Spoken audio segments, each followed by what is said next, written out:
चलिए। अघोर का मतलब है जो सब में समा जाए। अच्छा, तो हमरा से बियाह कइले उनका से बियाह कइले तो फिर वो हमारे पति जी है अगर वीडियो बना के देले बान हमार गोतनी के लइका। अगर 15 साल बाद किसी महिला का पति साधु बनकर मिले तो आपको कैसा लगेगा? उस महिला को कैसा लगेगा जब उसका पति जो है साधु बनकर मिले, और वो भी अफसर पति, जो पति एक बड़ा ऑफिसर हो। मैं बात कर रहा हूँ मोतिहारी जिले के एक गांव की, जहां पर एक महिला सोनम देवी होती है। सोनम देवी का शादी विवाह जो है अच्छे से, बहुत हिंदू रीति रिवाज से एक अच्छे ढंग से जो है उनकी शादी इंदर सिंह के साथ हो जाती है। इंदर सिंह पढ़ने में काफ़ी बचपन से ही तेज तरार लड़का था। उसके बाद होता क्या है कि इंदर सिंह की शादी जो है सोनम देवी के साथ हो जाती है, और सोनम देवी इंदर सिंह जो है वो खुशी खुशी आपस में घर में रहने लगते हैं। तब तक इंदर सिंह तो काफ़ी पढ़ने में तेज था, उसकी नौकरी जो है एयरफोर्स में लग जाती है।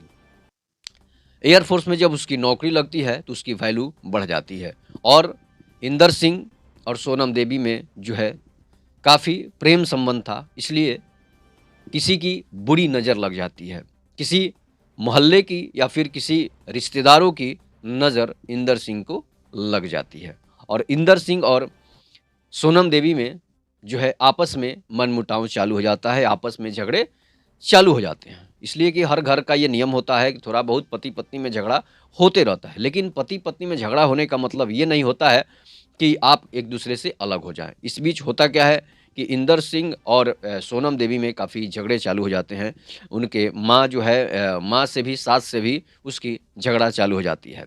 इस बीच क्या होता है कि इंदर सिंह के दिमाग में एक बात घर कर जाती है, और इंदर सिंह करते क्या है कि इंदर सिंह से जब इस घटना के बारे में इंदर सिंह को पता चलता है, जब इंदर सिंह नौकरी कर रहे होते हैं तो इंदर सिंह को पता चलता है कि मेरी पत्नी सोनम देवी जो है हमसे तो झगड़ा करती थी, और इसके बाद माँ से भी झगड़ा करती है, पिता से भी झगड़ा करती है। इस बीच उनका एक बेटा जन्म लेता है जिसका नाम प्रताप सिंह होता है। तो प्रताप सिंह एक बेटे का जन्म होता है। प्रताप सिंह उस समय जो है 2 से 3 साल का हो जाता है। होने के बाद जो है इंदर सिंह और सोनम देवी में झगड़े तो लगातार चल ही रहे थे। अब होता क्या है कि इंदर सिंह जब एक बार गांव आते हैं, अपने घर आते हैं, तो उस बीच क्या होता है कि झगड़ा इतनी बढ़ जाती है कि सोनम देवी अपने बेटे प्रताप सिंह को गोद में उठाकर उसके घर से अपने मायके चली जाती है। मायके जाने के बाद इंदर सिंह उसे काफ़ी मनाते भी हैं, लेकिन वो नहीं मानती है, लेकिन अपने मायके चली जाती है। तो आरोप लगता है कि उस पर आरोप प्रत्यारोप एक दूसरे पर दोनों लगाना शुरू कर देते हैं। हालांकि घर का झगड़ा था, कोई प्रेम संबंध था नहीं कि कोई किसी और की उसमें एंट्री नहीं थी। घर का झगड़ा था, आपस का ही झगड़ा था, सास और पतोह का ये झगड़ा लगातार चलते रहता है। उसी तरह उनका झगड़ा चल रहा था, लेकिन इस बीच एक बड़ी खबर आती है कि अब वो दोनों तलाक लेने के लिए राजी हो गए। दोनों को तलाक लेने की खबर जो है मीडिया में फैल जाती है। उसके बाद उनके परिवार वाले कहते हैं कि अब इसके साथ नहीं रहेगी, हम लोग इसकी दूसरी शादी करेंगे। इस बीच होता क्या है कि इंदर सिंह काफ़ी पढ़ने लिखने में तेज तरह लड़का था, और उसके दिमाग में बात ये आती है कि हम अपनी पत्नी के लिए, अपने घर परिवार के लिए इतना सब कुछ करते हैं, पैसे देते हैं, उनको इज्जत देते हैं, इसके बाद भी जो है हमारी पत्नी जो है हमारे माँ से, हमारे पिताजी से और हमसे भी झगड़ती है। जब इस बारे में पत्नी से भी पूछा जाता है तो यही बात आरोप लगाती है कि सास हमको पीटती है, ससुर गाली देते हैं, और पति जो है वो पिटाई करते हैं। और सोनम देवी काफ़ी सुंदर थी, इंदर सिंह भी काफ़ी हैंडसम थे। इसके बाद होता क्या है कि इंदर सिंह के दिमाग में ये बात घर कर जाती है कि जिसके लिए हम कमा रहे हैं, जिसके लिए हम इतना कर रहे हैं, उसके लिए घर में झगड़ा होता है तो ये अच्छी बात नहीं है। अब उसके बाद क्या होता है कि इंदर सिंह वहाँ से घर से निकल जाते हैं और नौकरी छोड़ देते हैं। तो ना अब फ़ोन आता है, ना कॉल आता है। घर के लोग भी परेशान हो जाते हैं कि इंदर सिंह चला कहाँ गया। पत्नी को भी अब एहसास हो जाता है कि आखिर पति जो है हमें छोड़कर कैसे चला जाता है। अब इस बीच जो है पत्नी जो है घर पर फ़ोन लगाती है तो पता नहीं चलता है कि भाई कहाँ चला गया। नौकरी में भी नहीं गया है, नौकरी से भी बड़े बड़े अफसर जो है उसको लेटर आ रहे थे कि भाई इंदर सिंह नौकरी में ज्वाइन करने नहीं आया है।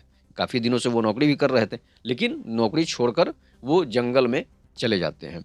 जब खबर मिलती है जंगल में चले जाते हैं तो पता नहीं चलता है कि आखिर वो कहाँ चले गए हैं, कहाँ चले गए, जंगल में चले गए या फिर कहीं और चले गए, या फिर कहीं उनका देहांत हो गया। लेकिन 15 साल के बाद 15 साल के बाद जब सोनम देवी अपने बेटे को लेकर, उनका बेटा भी 15, 16, 14, 15 साल का हो चुका था, तो 15 साल के बाद उनका बेटा अपने बेटे प्रताप सिंह को लेकर वो महाकुंभ 2025 में गंगा स्नान करने, डुबकी लगाने वहाँ पर पहुँचती है प्रयागराज। प्रयागराज जब पहुँचती है तो प्रयागराज में पहुंचकर सोचती है कि हो सकता है कि हमारा पति साधु बन गया हो तो मिल जाए, अगर जंगल में चला गया हो तो नहीं मिलेगा, लेकिन साधु बना होगा तो अगर महाकुंभ में ये 144 साल के बाद संयोग से महाकुंभ लगा है, हालांकि 12 साल के बाद ही महाकुंभ लगता है, लेकिन ये संयोग जो है 144 साल के बाद आया हुआ है, 12 साल के बाद ही कुंभ लगता है। उस कुंभ में वो साधु की कुटिया में जगह जगह जाकर उन्हें अंदेशा रूप से ढूंढने लगी थी कि चलो कहीं मिल जाए तो अच्छा बात है, नहीं मिले तो फिर गंगा में नहाकर हम लोग अपनी माँ और बेटे चले जाएंगे यहाँ से। इसके बाद उसकी नज़र एक ऐसे साधु पर पड़ती है जो भभूत लपेटे हुए है, काफ़ी बड़ी बड़ी दाढ़ियाँ बढ़ी हुई है। उसकी नज़र जब सोनम देवी की नज़र जब उस पर पड़ती है तो वो सोचने लग जाती है कि शायद ये मेरा पति होगा। तो उसको गौर से पहले तो देखती है, बेटे को ही बोलती है कि तुम्हारे पापा जो हैं इस तरह के ही थे, इनके जैसे ही थे। तो जब उसकी नज़र इंदर सिंह पर पड़ती है तो इंदर सिंह नज़र छुपाने लगते हैं और इंदर सिंह जो है अपने भक्ति में लीन थे। इंदर सिंह काफ़ी उनकी आंखें चढ़ी हुई थी, उनके पाँव जो है खड़े थे और बड़ा बड़ा बड़ा दाढ़ी बढ़ा हुआ था, बड़े बड़े बाल, जटाओं वाला बाल हो गए थे। 15 साल थोड़ा नहीं होता है, तो 15 साल में ये ऐसे साधु संत बन गए थे जो बड़े बड़े महात्मा भी उनके आगे फीके लग रहे थे। तो एक बार सोनम देवी सोचती है कि इनसे पूछा जाए, लेकिन मन में शंका होता है कि नहीं, पति अगर नहीं होगा तो फिर बवाल हो जाएगा, साधु संत हमें पीटने भी लगेंगे, हमें गालियां भी दी जाने लगेगी कि किसी भी संत को आकर, ये एक ऐसी बदचलन औरत है, किसी भी संत को आकर जो संत भगवान में लीन है उनको पति बोल दे। इसके बीच जब नज़र चुराने लगते हैं कौन, तो इंदर सिंह जब नज़र चुराने लगते हैं तो सोनम देवी को एहसास हो जाता है कि ये मेरा ही दिल का धड़कन है, ये मेरा ही कलेजा है। इस बीच जब प्रताप सिंह की नज़र उस पर पड़ती है, बताती है, तो प्रताप सिंह उनसे जाकर गले लग जाते हैं, उनको पकड़ लेते हैं अपनी बाहों में। इसके बाद होता क्या है कि लगता है कि ये मेरा बेटा है, तो इंदर सिंह की आंखों में आंसू आने लगते हैं। इसके बाद सोनम देवी भी वहाँ पहुँचती है और सोनम देवी भी उनको प्रणाम करती है और पूछती है कि आप इंदर सिंह हैं। इसके बाद संत बने इंदर सिंह बोलते हैं कि नहीं, मैं तुम्हारा इंदर नहीं हूँ, मेरा नाम इंदर नहीं है। इसके बाद जो है रोने चिल्लाने लगती है, बिलखने लगती है सोनम देवी कि मेरा पति ऐसा ही था, मेरे पति ही आप हैं। इसके बाद अब रोने का दौर चालू हो जाता है, इंदर सिंह की आंखों में भी आंसू आ जाते हैं। हालांकि वो संत बन गए थे इसलिए उनकी आंखों में आंसू कम आ ही आ रहे थे, लेकिन गला तो रूंध जरूर जाता है, भाव से आदमी विभोर हो ही जाता है। इस बीच होता क्या है कि वो अंत में सोनम देवी को बताते हैं कि हाँ, मैं ही इंदर हूँ, तुम्हारा ही इंदर हूँ, तुम सोनम देवी हो, ये मेरा बेटा है। इसलिए कि हम तुम्हारे व्यवहार के चलते, तुम्हारी रवैये के चलते, हम यहाँ से नौकरी छोड़कर, जो एक एयरफोर्स की नौकरी छोड़कर हम यहाँ पर संत बन गए हैं, लेकिन मैं अब घर दोबारा नहीं जाऊँगा। इस बीच उनके बीच काफ़ी देर तक बातें होती रहती है। कुटिया में बैठती है सोनम देवी, गंगा स्नान करके कुंभ में डुबकी लगा के आती है और भगवान भोलेनाथ को धन्यवाद देती है कि मेरा पति साधु के रूप में ही मिला, लेकिन जिंदा तो है। इसके बाद वो घर चलने के लिए अनुनय विनय करती है, लेकिन इंदर सिंह नहीं मानते हैं और बोलते हैं कि अब हम घर नहीं जाएंगे। इसके बीच वो थाने में शिकायत करती है कि मेरा पति है, घर से झगड़ा करके एयरफोर्स में नौकरी करते थे और वहाँ से फरार हो गए और संत बन गए हैं। पुलिस आती है, काफ़ी समझाती है। इसके बाद इंदर सिंह जो हैं राज़ी हो जाते हैं और अपने घर आने के लिए, अपने बेटे और अपनी पत्नी के साथ घर आने के लिए राज़ी हो जाते हैं और मोतिहारी, बिहार के मोतिहारी अपने घर पहुंचते हैं।